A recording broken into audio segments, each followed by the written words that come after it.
Recording in progress.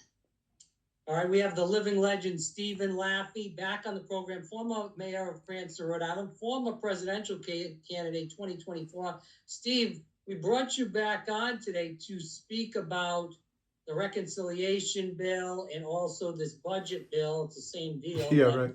Just for different terminology for people listening. What is going on now? Again, the only congressman that has balls was the one that voted against it. That's Thomas Massie from Kentucky. He is looking at running for maybe Senate in Kentucky due to Mitch McConnell retiring.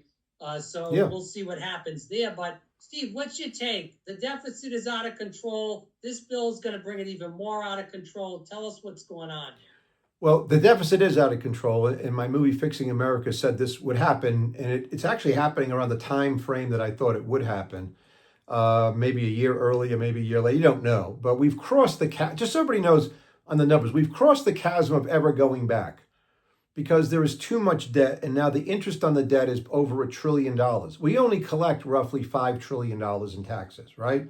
So instead of like trying to find a new tax system to collect more money, everybody keeps playing this game of musical chairs with you, the citizens of America. And now it's at the ninth inning, there's 2 outs and, you're down by 7. And so what the Republicans are doing and what Mr. Massie, Congressman Massie out of Kentucky, basically pointed out very clearly when he walked out of the meeting yesterday that everybody else voted for. So they voted for more tax cuts, right? They didn't put in, just so people know, there was no thing yet in there about not taxing tips, all these promises by Trump. But there is more money for defense, right? So it's right. Listen, you just have to when you go through these numbers, it really becomes so shocking that you don't know what to say. The new tax reductions are $1 trillion over 10 years. Everything's over 10 years. But the really important point is this. In this particular fiscal year, which ends September 30th, as Massie pointed out, and I've been talking about for years, we are now running a 6% deficit as a percentage of gross domestic product. That is wartime stuff. That is stuff you don't see unless, you're a really third world country. America is getting away with it because we are the world's reserve currency still. So Massie walks out of the meeting and he realizes, and what he says to the press is that this stuff they have, at best, the most conservative stuff, adds another $360 billion to the deficit this year in fiscal 25. So he went in leaning no, and he came out damn no. No way, right? But because our country, Trump is, a strong political figure, even today, even though his popularity is coming down. But within those Republican circles of who can run a primary against you, all the other people, unlike Massie, actually care about the elections next year. So they're all going to vote for whatever Trump says to vote for. One big, clean bill, right? Here's the other real problem. As we head into this reconciliation with the Senate, you're going to go down the road over the next month or two. It's going to get late. It's going to be up against a debt ceiling. all these things are going to happen. And I really believe what's starting to happen initially, which I thought might happen, is that the new Secretary of the Treasury, Bessent, he has 3 policies, right? He wants 3 million more barrels of oil to be drilled per year in America, or now they say oil equivalents, because we're never going to get 3 million more barrels of oil. I don't care either. It could be natural gas, nuclear power, whatever, right? Whatever's equivalent.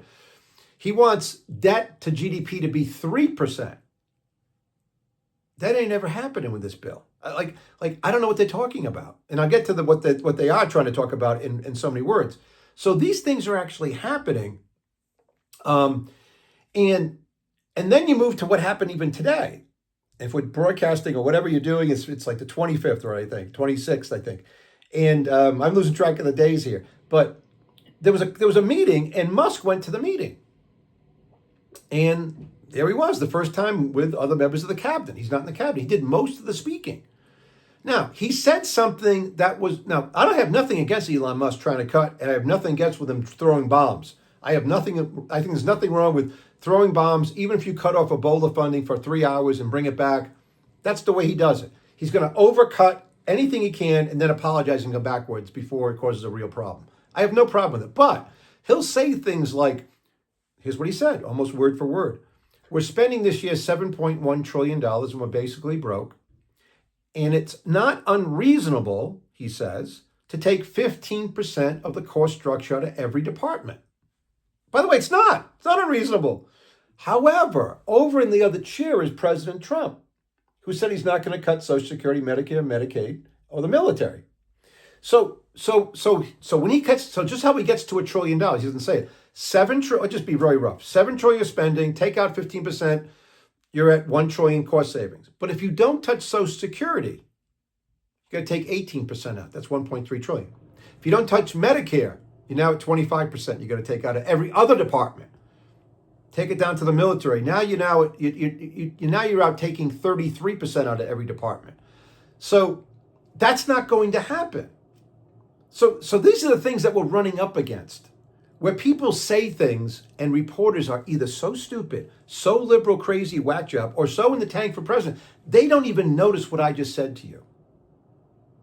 That you can't take 15% out of every department because you're not touching Social Security. Now, I would not be, if everybody took the hit, it'd be better if the president, not this president, said, everybody's taking the hit. Your check's getting cut, or the COLA increases don't happen for 10 years. You on Medicaid, by the way, 37% of the residents of California are on Medicaid. There's a lot of cuts that can happen. We want people who really need Medicaid to be on Medicaid. Don't get me wrong. Cancer, paraplegic, whatever it might be. People who really just can't work. They got hit in a car. They lost their brain power. We get it. We're going to take care of them. The 37% in California, this is a state federal thing. That could be lowered to 12%. We could save a lot of money. Right? So these are the things that are happening, both trying, and my big thing for everybody listening is that, unfortunately, Donald Trump's going about it in the wrong way. For example, there's so many things going on. Let's not talk about Ukraine today. Let's not talk about things. But he's not even getting credit for the illegal aliens not coming across the border because no one wants to talk about it because he's talking about everything else. I learned a long time ago, solve a problem solve another problem. Get everybody focused. Solve another problem. Then solve another problem. He's trying to do all these things at once, and it seems very discombobulated, right? Where people are saying different things, even within finance. They're starting to say different things that disagree with what Trump says, then they take it back. And so the American public, we saw today that consumer confidence really dropped like a stone, the lowest drop in 3 years or 1 month. I'm not saying it's going to continue. I don't predict the future necessarily. But the other thing that people should really think about, that if DOGE is successful, the gross domestic product is a couple of fourth. Government spending, which is 25%, and it should be 20% at best, right? It should be. Consumer spending, which is 70%. Investment, which is way too low. And our trade deficit, right? Which is a negative number by 2% roughly of GDP, which Trump is right to talk about it, just in the wrong way of getting it fixed. But if G starts to drop precipitously, that will feed into C. Lots of government workers getting fired means they're not going to spend a lot of money. A lot of them can't be retained. A lot of them can't find other jobs. So we're heading toward a recession very quickly when this goes through. I'm not against a recession. Recessions are for cleansing things out. And we need a big cleansing, but we need a big recession to do it. Well, again, Trump ran on abolishing the IRS. The IRS, he's spoken about it throughout his time in office now for the first 30, 40 days. And this is the time where he's got the people behind him. He's got it. He's losing it. Do it. Yeah. People will push for him. Yes. He could do it. You talked about this on the program again many times. Do a fiat tax, whether it's a 999 Herman Cain, whatever it may be. Yep. This is the time. Yes. You've got the political capital. Take it out. Do it. All he does is executive order after executive order. Again, a Democrat comes in 4 years from now. Josh Shapiro, Jared Polis, Gavin Newsom. They wipe those executive orders clean. Yeah, and it's over. Game, set, match. The guy will not do anything. No. There's no laws being passed. There's been one law passed, the Lincoln Riley Act, since he's got in there. There's been a law in the Senate to be passed, the men and women sports, to keep them out. Right. That's been sitting in the Senate for months now, even before the president got in office. These are easy wins. Easy wins. The president. He won't do nothing. The Panama Canal, you've spoken about this many times. Right. My show, many other shows.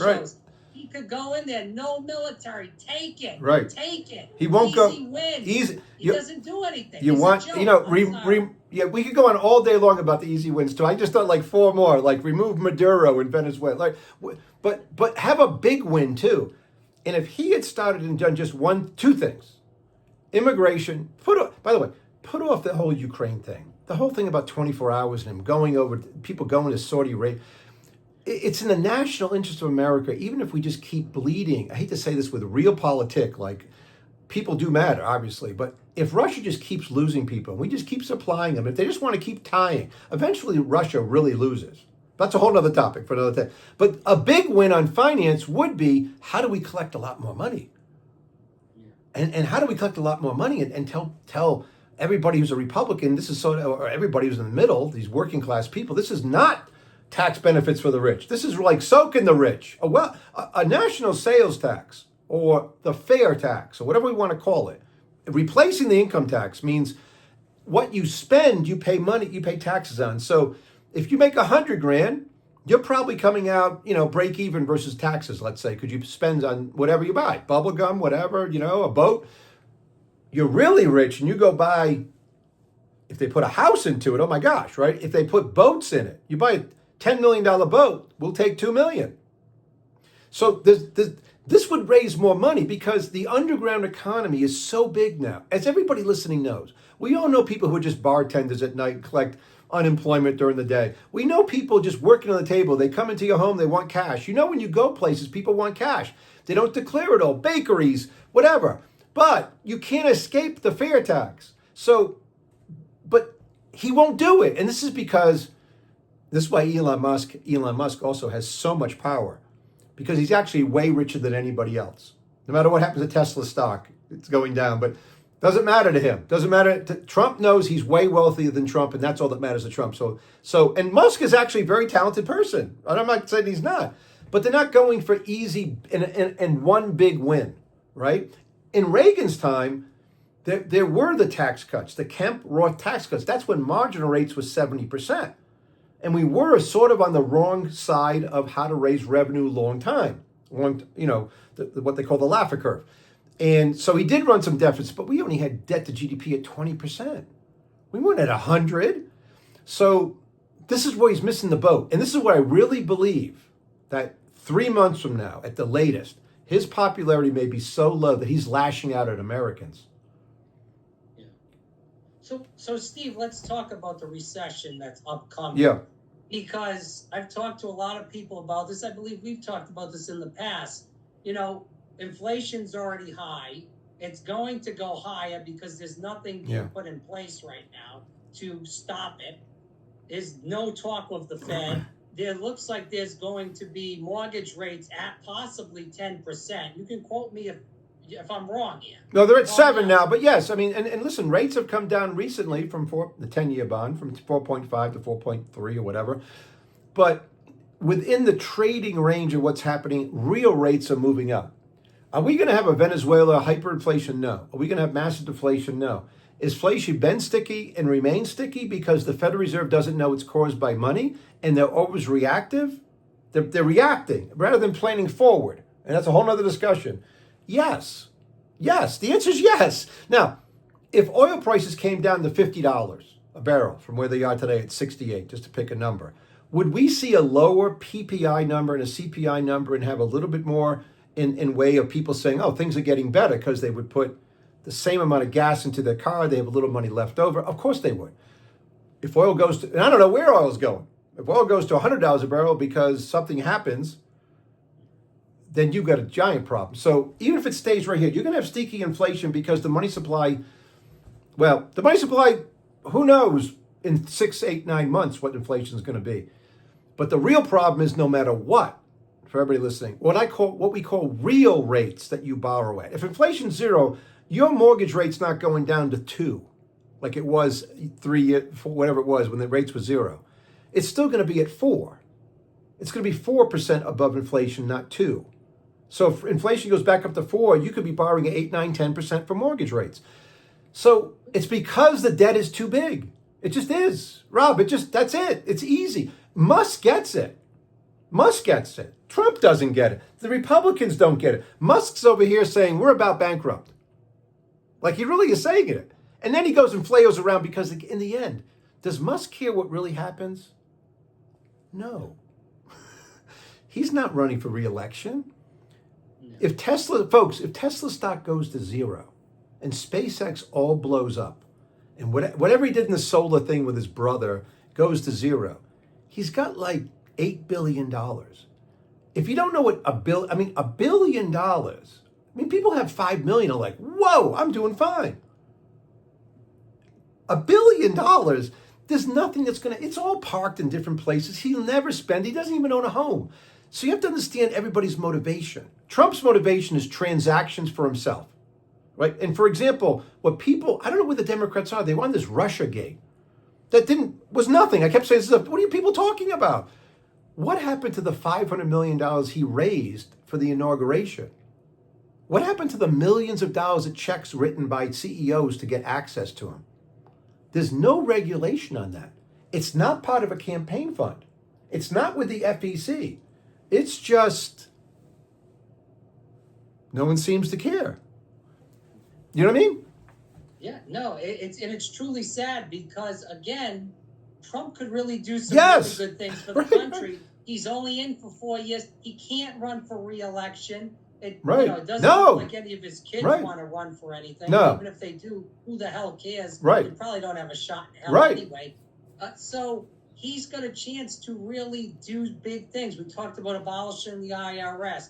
We talked about doing some really big things with the debt and the deficit. He's a guy that could go in there and say, listen, we need to cut things and get this under control. And then he could come out of office. Maybe while he's in there, maybe shit will hit the fan. Right, like Truman. He could come out like Truman. Go down. But then 10 years later, when things come back up, he'll be looked at as a hero. He might not be alive at that time. Right. God knows, only knows that. But he would be looked at as a hero, as a guy that may be on Mount Rushmore.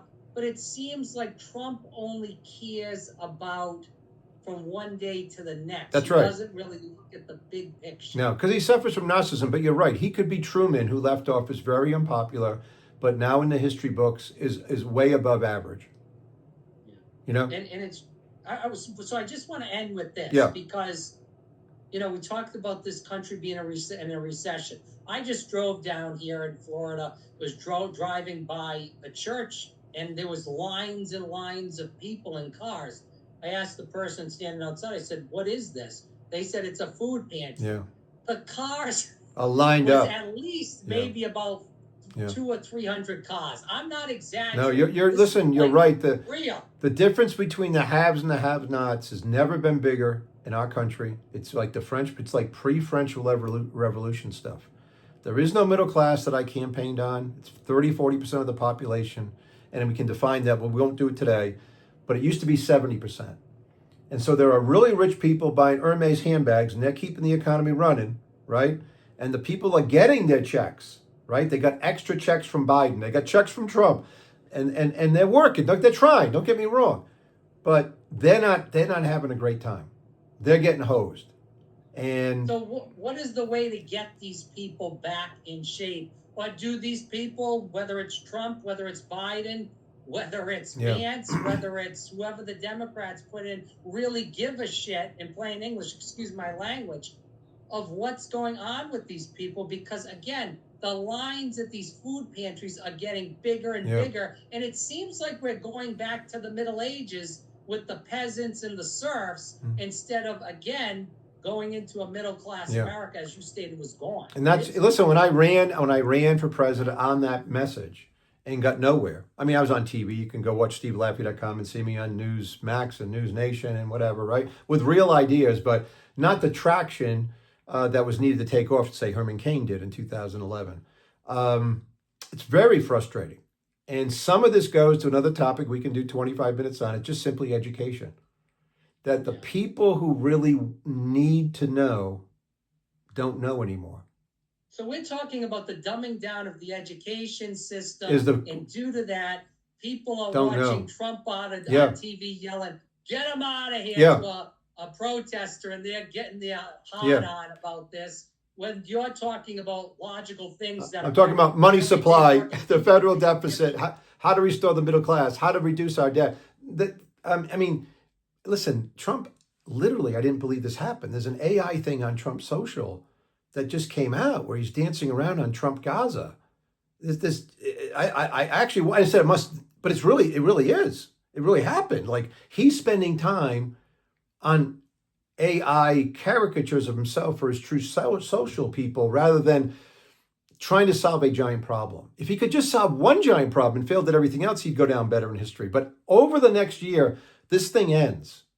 And Trump is either going to have to radically change direction financially, or we're all going to suffer. We are all going to suffer.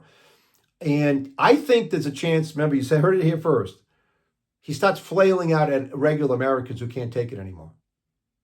And Last that's the questions. Yeah. Last question with Trump. Is this Trump just shooting from the hip and running his mouth? Obviously, we know he's the master of manipulation because he's manipulated all these people into this cult worship following. Right. With that, is this him being controlled by these other people? You know, you just spoke about the 500 million in the inauguration fund. They're paying for access, that they're controlling him to just run his mouth, do stupid things, and not get anything done? I don't think that's the answer. I think he is a narcissist who only does transactional stuff. And that's why he'll only do something for Ukraine if he gets minerals, or, it's all transactional. It's not for the better good of Americans. So, and by the way, along the way, he's done some really good things. Deregulation is good. Stopping illegal immigration is good. Conservative judges are great. I laud it. It's great. But he gets mixed up in all this other crap that is going to bring him down. Why he didn't win re-election, right? Because that's who he is. He suffers from a real disease, and it's only about him. So then how do people weather the storm? Whether they are, we'll just put it, whether they're middle class or a little above middle class, because again, stuff is hitting the fan. I'm seeing this wherever I go. In Florida, in Orlando, used to never see any panhandling. There's panhandling everywhere. My friends say the same thing. Island, there's panhandling everywhere. Whether it's in Providence, where there always was panhandling, whether it's in Johnston or Cranston, where there wasn't. There wasn't ever. In fact, I would have taken them off the streets. It was me. I would have. I took down all the signs. I took people off this.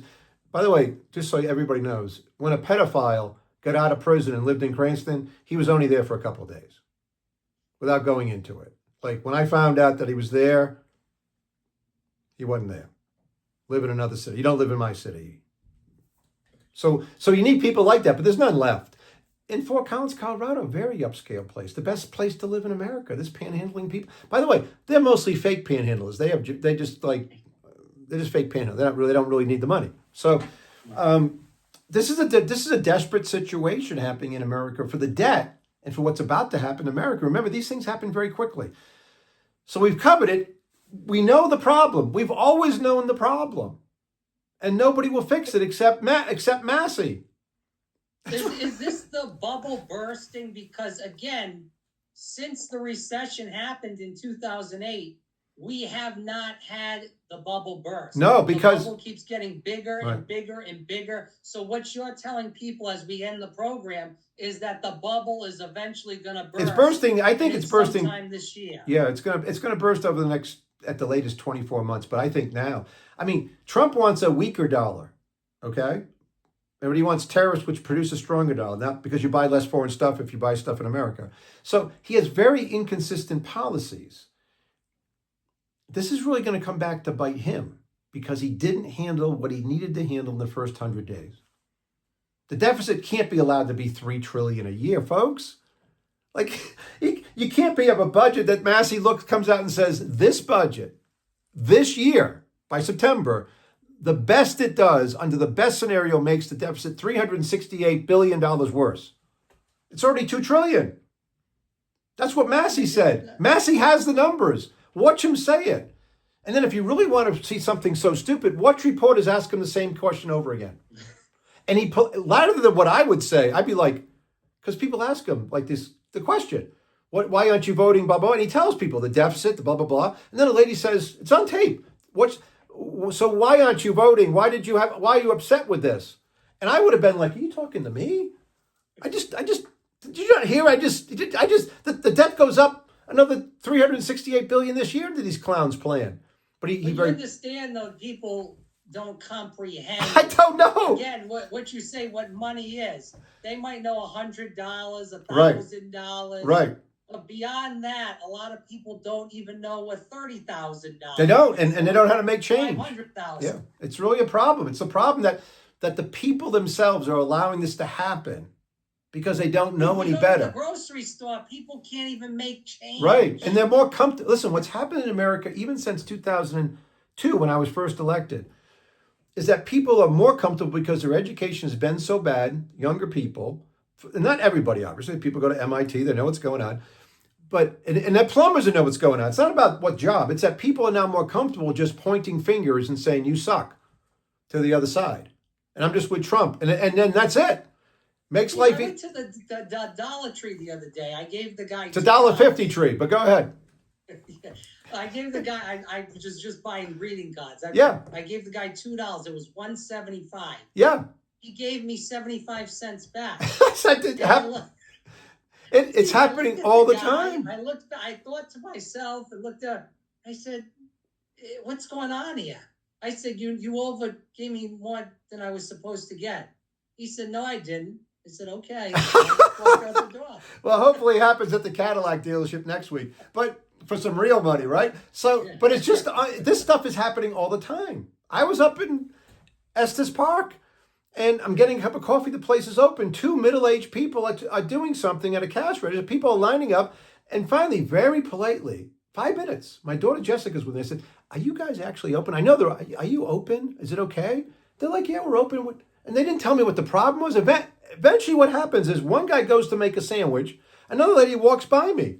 I turn to the guy behind me. He's like what the hell's going on? But this is stuff that never happened. Like, how about looking up? We got a problem with the cash register. We'll be right with you. We can't get the money out. We can't take it. Can you go sit down? We'll be with you in 5 minutes. That would be fine. Instead, it's like, no, we're open, but they're not serving any coffee. What does that mean? This is a daily thing. I have to stay inside and serve myself coffee. I can't even go out. Yeah. Anyway, God bless you. I know. Put it up. We'll go with it. You're a good man. You do a great show. This is great. Recording stopped. Okay. Hey, Steve, last